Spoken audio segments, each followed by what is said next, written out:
Hello and welcome. My name is Joe Valenti and I'm one of the co-founders here at SmartpenCentral. It's my pleasure to welcome you to our video portal. I hope you're finding the other videos on the portal to be of value, and I hope that you'll find this one to be of value as well. In this video, I'm going to talk to you about alternatives that are available to the LiveScribe SmartPen. That might sound a little odd because I'm going to talk about alternatives that you could absolutely legitimately go and prefer to what the LiveScribe product does. As it turns out, in my experience, I have been doing this for quite a while. I've certainly bumped into people that are better served by some of the available alternatives that are out there, and for good reasons. I'm happy to say that also a fairly large majority of people, once they understand what LiveScribe offers and the value proposition that it brings, and compared to the value propositions from alternative products, including, by the way, your 29-cent ballpoint pen, LiveScribe represents a real value. It has a place in the market and might very well have a place in your hands. So let's consider that and look at some of the available alternatives. The first one that we are going to look at is, in fact, the Bic pen. This is a Bic branded pen that I bought in a big box store. I think I'm going to guess I paid about $3 to buy 10 of them. They're disposable, nearly at that price, right? That's fantastic. And ballpoint pens are ubiquitous. They're everywhere. You can keep it in your pocket. If you lose it, it's not the end of the world. You're writing on scraps of paper that you find wherever, or in an organized way in your notebook. Terrific. Pen and paper have been around for centuries now, and with good reason. It's a permanent record. Paper is fairly robust. Don't get it wet, but hey, don't get LiveScribe products wet either. Don't get your iPad wet either. None of these solutions are going to be very water friendly, right? Typically.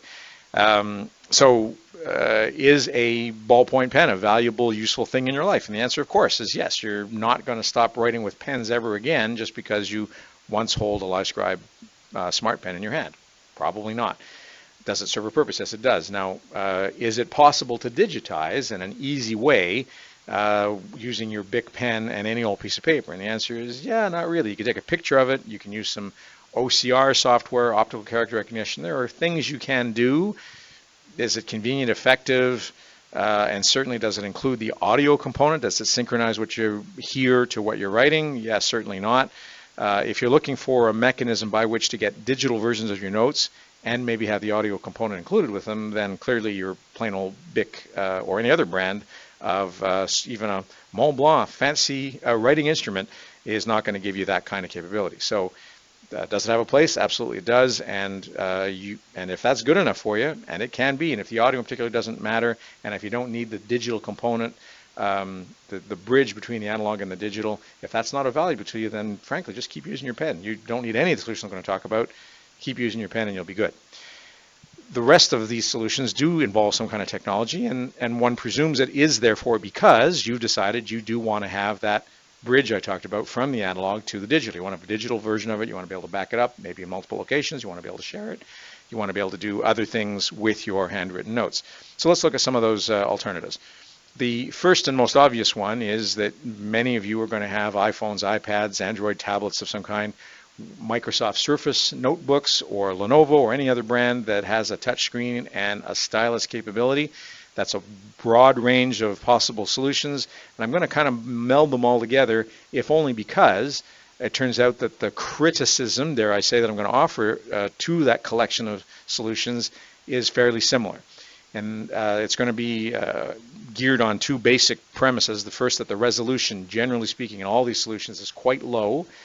When you're really, it doesn't mimic the feel of pen and paper, and I would certainly argue to you that you're going to get not only a shallower learning curve, but just a better overall experience with pen and paper. It's just a better way to take notes. It's faster, it's more convenient, it's easier. And secondly, you're going to find that you don't have the audio component as well. There are some apps in this list and others, and on Android and on PCs and Mac OS, that will allow you to record an audio snippet. Okay, it turns the microphone on and makes a WAV file somewhere. That's great.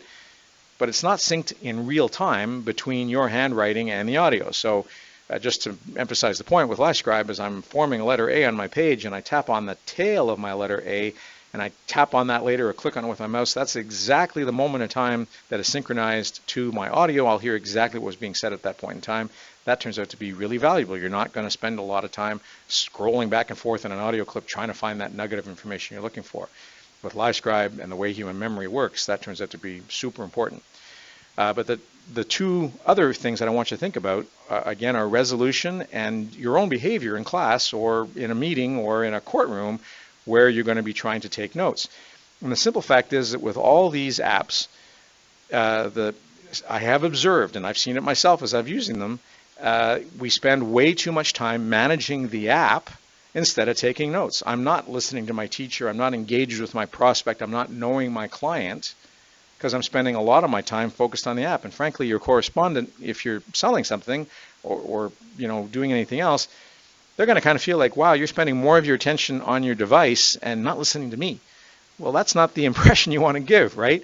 So one of the great advantages of the LiveScribe pen is that it is just ink and paper. You're going to pay the attention that's appropriate, but you are going to remain engaged. And certainly if you have the audio turned on, you're going to be able to record, capture every word you say, every word your client says. It'll be synced in real time. You'll go back and listen to it as often as you need to end up with good notes. Cool. But you have the brain space freed up to be able to actually be engaged, actually learn something in class, actually raise your hand and ask questions and thoughtfully consider the answers, knowing that your smart pen is recording the audio. And if you're missing something else that somebody else said or a teacher said, no problem. You'll be able to go back and listen to that, anytime. So not only is the cost an issue, you're going to have a device here, and it's going to cost many hundreds of dollars to buy an iPad in particular that's going to more closely mimic your 8.5 by 11 piece of paper. It's going to cost many hundreds of dollars.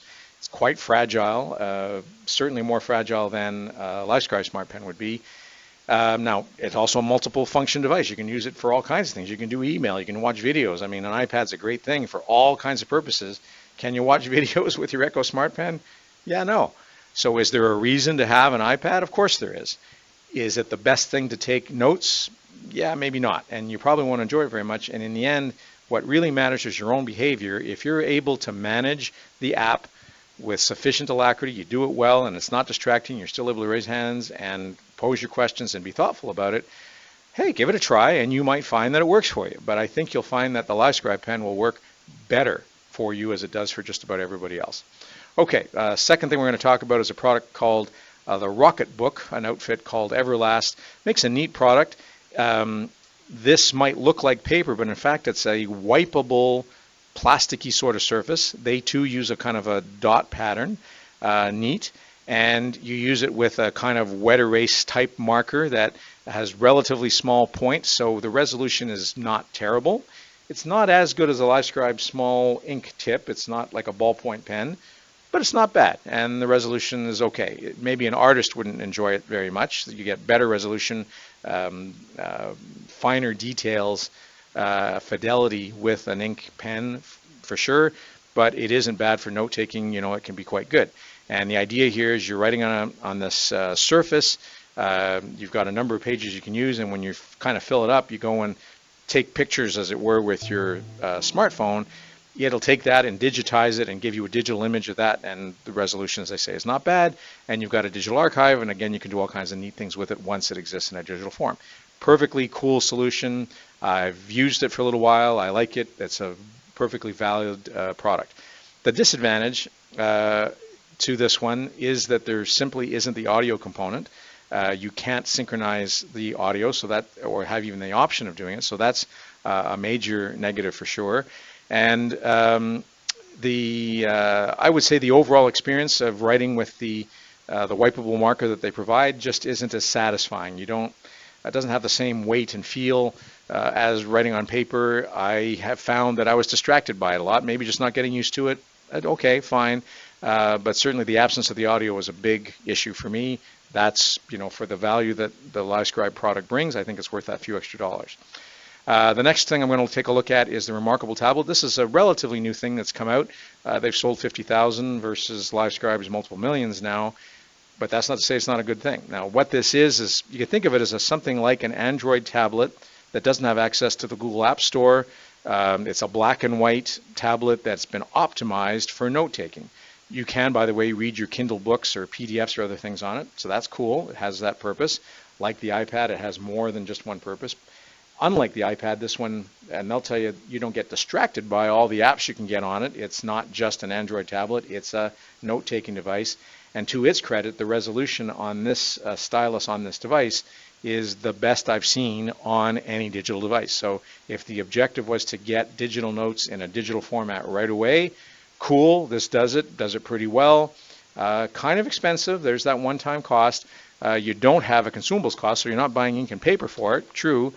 Mind you, you can buy a lot of ink and paper for the cost of one of these devices, but still, there's an argument to be made there. The disadvantage, again, no audio, no microphone on the device, so nothing to do there.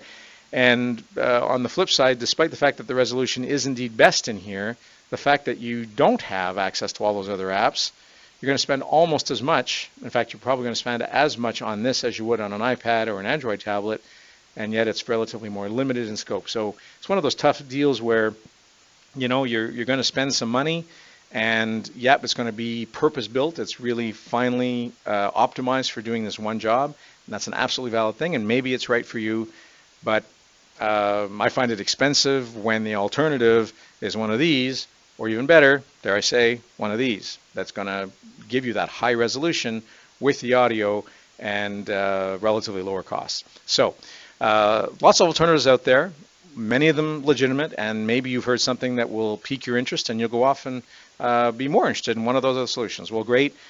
We would want you, of course, to be employing the solution that suits your needs best. LiveScribe, to reiterate, high resolution, the permanence of ink and paper, low learning curve, very easy to use, digitization, the syncing of the audio, and not least, of course, is availability of people like me, a LiveScribe partner, who can help you solve any particular problems that you might run into. That absolutely can be of some value. So thank you very much for taking a moment to listen to these alternatives. Hope you found it useful. Transparency, I certainly appreciate it when I'm dealing with people to understand what's best for me. Now you're a little bit better armed. And I'd be delighted if you conclude that the best solution for you is a LiveScribe Smart Pen that you buy from SmartpenCentral.com. So thanks again for listening. Have a great week, and hopefully we'll talk to you soon. Take care.